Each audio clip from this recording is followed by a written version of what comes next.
Hey everybody, Ken Tripp from eXp Realty, part of the Evolution Group with Ricky Carruth, and here today we're going to talk about why agents fail when they get started in real estate. Obviously, I know, tough topic to talk about. 87% of agents are out of the business inside of 5 years, but a lot of the reasons that they are out are fairly common. A lot of mistakes get made that are the same as agents before them, and if we can eliminate some of those and we can help some of these agents get through that first 2-3 years to get that momentum, get that business rolling, and stay in the business. So here's a few reasons why agents fail in real estate. Number one, they don't have a daily routine. They let the day take over. They don't have a set schedule. They don't have a set morning routine. They don't have anything that springboards them from getting out of bed to getting to work. Normally, when you've got a regular job, if you're working for somebody else, you've got a start time, you've got an end time. The beauty of real estate is you don't have that. We don't have to answer to anybody, we answer to ourselves. It's a great thing. However, when you don't have that and you just get up whenever you want and start whenever you want, you're gonna lose momentum, you're gonna lose drive, you're gonna lose consistency. This is gonna cost you big time when you first get started in real estate.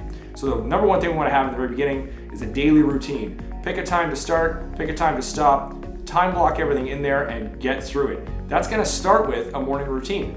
Getting up at the same time, making sure your routine is something that slingshots you or springboards you into momentum for the day. So for example, maybe you've got getting up, hitting the gym, getting some exercise, getting some good food into you, reading a little bit, focusing yourself, and then getting off and running right away. Not checking social media, not checking your emails, not making those mistakes that sort of time suck a lot of the momentum out of the morning. Pick something that's going to start you off on the right foot and it's going to launch you into your day. Number two, not enough lead generation and not enough focus on getting leads daily. You've got to make sure every single day you, number one, know where your numbers are. What are the numbers I want to hit? And you've got to pick, going backwards. It's a bit of a longer video topic, but going backwards, we want to make sure that we have our yearly goals, our quarterly goals, our monthly goals, right down to our weekly tasks and our to-do list for the day.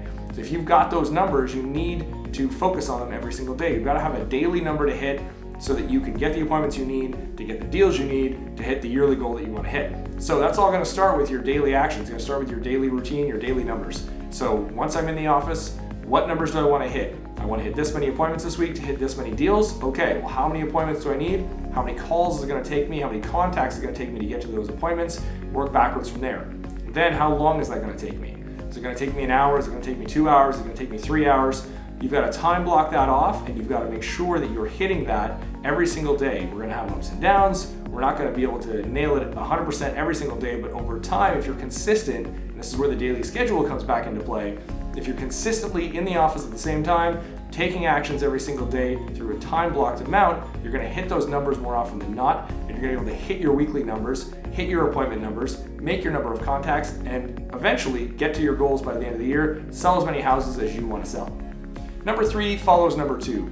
Once we've got our daily task of having our time blocked and making sure that we're hitting our numbers, well, what lead generation are we using? And most agents will make the mistake of not having enough fingers and enough pies, not having enough lead generation to generate the leads to hit the numbers they want. So for example, you might just be looking at your circle at the very beginning, but you may not have a circle for whatever reason. You may have just started, you may be young, you may be coming back into the business, you may have come from a job where you didn't have a connection with a lot of people. Your circle might not be as big as you want it to be, so that might not be the way to go right at the beginning. You've got to make sure you've got enough lead generation, enough out there, and enough different streams that you can hit those goals. So, for example, you might want to be looking at your circle, you'll be looking at open houses, you'll be looking at door knocking, you could be looking at online leads, you could be looking at any number of things, but we want to make sure that you've got enough out there, and this is a mistake a lot of agents make, especially when they first start, is focusing on one specific type of lead generation and not putting themselves out there to as many as possible. We want our leads to come from anywhere.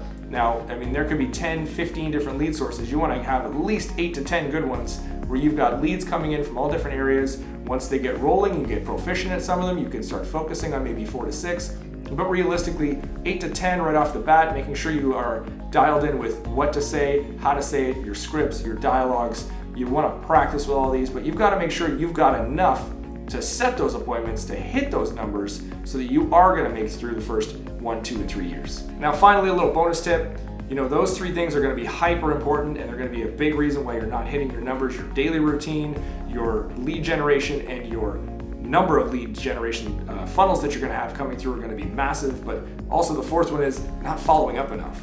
We've got to make sure at the beginning as agents that we're following up on all this hard work we're doing to network and connect and market and put ourselves out there, if we're not following up with the people that are out there that we're talking to daily at open houses or on coffees or on the phone or door knocking or wherever you're at, if we don't follow up, we're wasting all the time, we're wasting all that hard work. So the bonus tip is making sure that every single day, as part of your calls and as part of your daily routine, we've got some specific follow-up time built in there. So we're making sure that we're getting the follow-up done for all the hard work we did previously in the weeks past to make sure that people are aware of us and we're on top of the list for when they're ready to buy a house or refer us to someone, we're top of mind.